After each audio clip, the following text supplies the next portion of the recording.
Face aux difficultés de l'Afrique à se développer, certains acteurs de la société civile, notamment au sein de la diaspora africaine de France, ont décidé de passer à l'action et ainsi apporter des solutions tout au moins pour ce qui est des financements.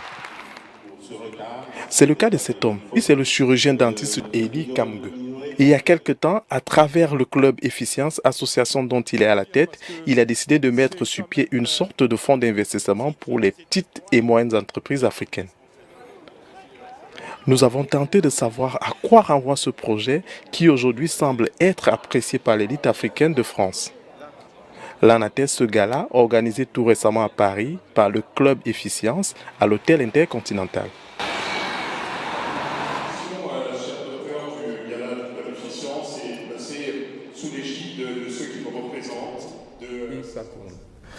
Bonsoir, docteur Eli Kamge. Bonsoir.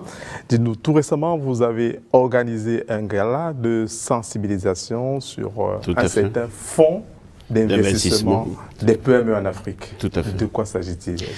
Tout simplement, le Club Efficience, depuis 3 ans, nous travaillons sur cette idée de mobiliser l'épargne des diasporas pour venir au secours du développement du continent. Et de ce travail est née l'idée de création d'un fonds d'investissement diaspora dont l'objectif est de capter une partie de l'épargne des diasporas et de l'orienter vers du capital productif. Parce que vous savez très bien que les diasporas aujourd'hui brillent par les transferts d'argent. Mais malheureusement, on s'est rendu compte que les transferts d'argent aident socialement, mais ne permettent pas le développement du continent, sinon on le saurait déjà. L'objectif aujourd'hui est de voir comment nous pouvons capter, pas la totalité, mais une partie de l'épargne de cette diaspora, parce que aussi de ce côté, on se rend compte que cette diaspora a de plus en plus un pouvoir d'achat conséquent au niveau des pays d'accueil.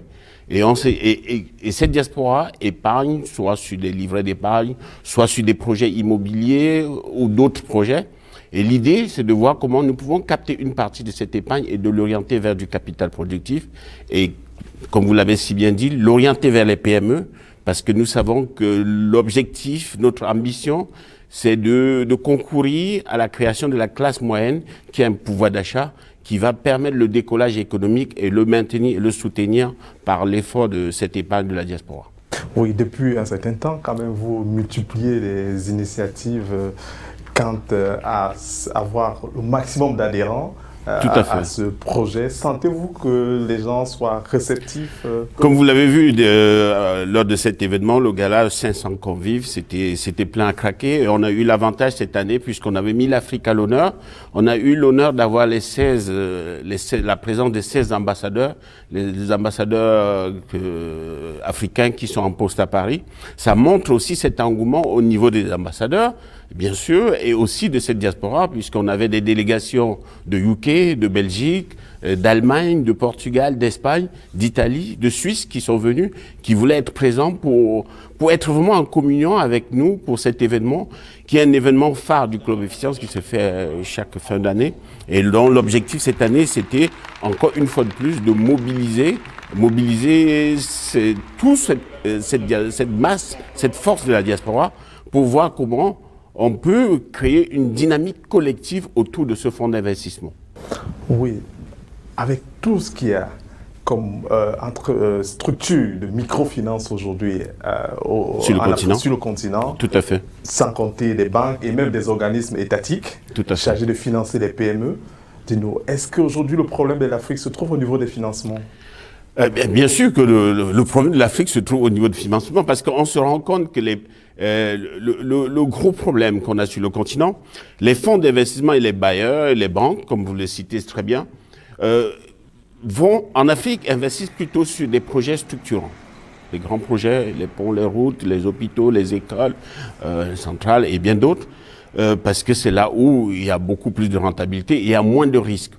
Le secteur des PME et des TPE en Afrique est le parent pauvre de l'investissement, le parent pauvre, et ce qui fait que, parce que c'est pas très sécurisé, ce qui fait que les banques, toutes ces institutions financières que vous avez citées, ne veulent pas courir ce risque, ne veulent pas prendre ce risque. Et nous pensons que c'est aussi de la responsabilité sociétale des diasporas de pouvoir prendre aussi ce risque, parce que l'objectif, parce que c'est aussi un risque, parce que ce qu'on demande aux diasporas, c'est pas des dons, c'est de l'investissement.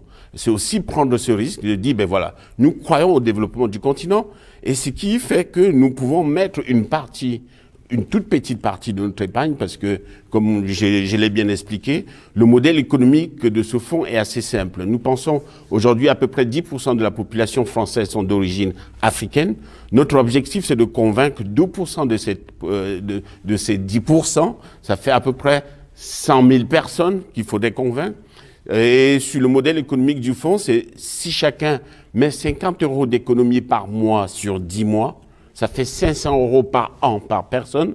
On multiplie par les 100 000 qu'on compte convaincre, ça fait qu'on peut lever à peu près 50 millions d'euros. C'est pour ça que l'objectif du fonds, c'est d'atteindre cette taille de 50 millions d'euros. Mais 50 millions d'euros, avec 50 millions d'euros, nous savons que les PME en Afrique ont généralement besoin d'un fonds de roulement autour de 50 000 €. 50 000 €, ça veut dire qu'on peut financer 1000 PME par an. C'est conséquent. 1000 PME, nous savons que nous avons, avec une vision panafricaine que nous avons de ce fonds, nous avons 54 États. Ça veut dire qu'on peut financer à peu près 20 PME par État sur le continent, par an. Et nous savons qu'une PME a en moyenne 10 salariés. Ça veut dire qu'avec ce fonds, nous pourrons créer 10 000 emplois par an sur le continent. C'est conséquent. 10 000 emplois, et on sait qu'en Afrique, un salarié nourrit 10 membres de la famille. Donc, on pourrait ainsi, à partir de 50 € d'économie, concourir à nourrir à peu près 100 000 personnes par an. C'est énorme. Oui. Et quand on sait que ce fonds est comme une alternative aujourd'hui au transfert de fonds réguliers en Afrique. Tout à fait. C'est comme ça que vous le présentez. Mais tout à fait, tout à fait. Voilà. Mais aussi, sachant que ce fonds sera capitalisé par la diaspora. Tout à fait. Vous l'avez si bien dit tout à l'heure. Est-ce qu'on ne rentrerait pas là à l'assistanat? Non, avant de répondre à la question sur l'assistanat, aujourd'hui, on s'est rendu compte, comme je l'ai dit tout à l'heure, les transferts d'argent, les diasporas, à peu près 30 millions de diasporas, d'immigrants immigrants africains, transfèrent chaque année près de 65 milliards de dollars. Ça dépasse les investissements directs, ça dépasse les investissements directs, ça dépasse l'aide au développement. Malheureusement pour nous, cet argent est beaucoup plus transféré en frais de bouche et de santé. Très peu va en investissement, ce qui fait que cet effort énorme de les diasporas, ça ne concourt pas au développement inclusif du continent. C'est pour ça que nous pensons qu'il faut aujourd'hui, petit à petit, capter une autre poche d'épargne pour l'orienter vers du capital productif. Et c'est là où on arrivera vraiment à un développement inclusif. Parce que quand je prends le modèle des transferts d'argent, aujourd'hui, des États comme le Sénégal reçoivent 550 millions d'euros de sa diaspora. Les Comores reçoivent à peu près 135 millions d'euros de leur diaspora. Si ce modèle-là permettait le développement de ces pays, on le saurait. Donc aujourd'hui, c'est de dire, ben voilà, ces transferts d'argent, ça joue un rôle social très important, mais comment peut-on partir de transferts d'argent et plutôt arriver à un capital productif? C'est vraiment cette transition qu'aujourd'hui, qu'essaie d'impulser le Club Efficience à travers Efficience Africa Fund, sur lequel nous travaillons depuis un certain nombre d'années. Bon, maintenant, en revenant sur la question d'assistanat, je ne pense pas que c'est de l'assistanat parce que ce soit au niveau des diasporas ou bien au niveau de nos frères restés sur le continent. Au niveau de la diaspora, c'est vraiment de l'épargne. C'est vraiment de l'investissement. Ce n'est pas des dons. Deuxièmement, donc, les gens investissent, ils attendent le retour sur investissement et avec un taux d'intérêt à peu près, notre objectif aujourd'hui fixé à peu près de 5 à 8%. Donc, ce n'est pas un don, c'est vraiment de l'investissement. Maintenant, au niveau du continent, ce n'est pas de l'assistanat. Aujourd'hui, cet argent de la diaspora, si elle n'est pas investie sur le continent, ça sera investi ailleurs. Et les gens utilisent ce pouvoir d'investissement pour pouvoir se développer ailleurs. Donc nous faisons juste une redirection de cet effort de l'épargne de la diaspora sur le continent. Ceci n'est pas permettre à nos frères restés sur le continent d'être dépendants. Non, c'est de créer des emplois parce qu'aujourd'hui, nous savons que quelle que soit la masse d'argent qu'on va investir sur le continent, à créer des infrastructures, à permettre le développement du continent, si l'Africain lambda n'a pas le pouvoir d'achat nécessaire, on a beau construire des autoroutes, Mais si la population locale n'a pas le pouvoir d'argent pour pouvoir payer le péage de l'autoroute, il ne circulera pas sur l'autoroute. Si on construit un hôpital de référence, si les gens n'ont pas le pouvoir d'achat pour pouvoir payer le ticket de consultation des médecins de l'hôpital de référence, ça n'aura pas servi à grand-chose. Donc notre objectif aujourd'hui, pendant que les États travaillent sur les infrastructures, comment nous, diaspora, nous pouvons mobiliser la société civile pour qu'on puisse se prendre en main, pour vraiment travailler sur cette augmentation du pouvoir d'achat et créer cette classe moyenne qui manque tant au continent et dont on a besoin pour le décollage économique du continent. Donc ce n'est pas vraiment une question de créer une dépendance, mais c'est plutôt d'impulser un changement de mentalité à partir de la société civile. Voilà, justement, vous l'avez si bien dit, impulser le changement à partir de la société civile. Et Tout à fait. De plus en plus, on se rend compte que sur le continent, la société civile gagne en termes d'espace. C'est clair. Donc la société civile veut se faire entendre. À votre avis, quelle est la place de la société civile aujourd'hui en Afrique?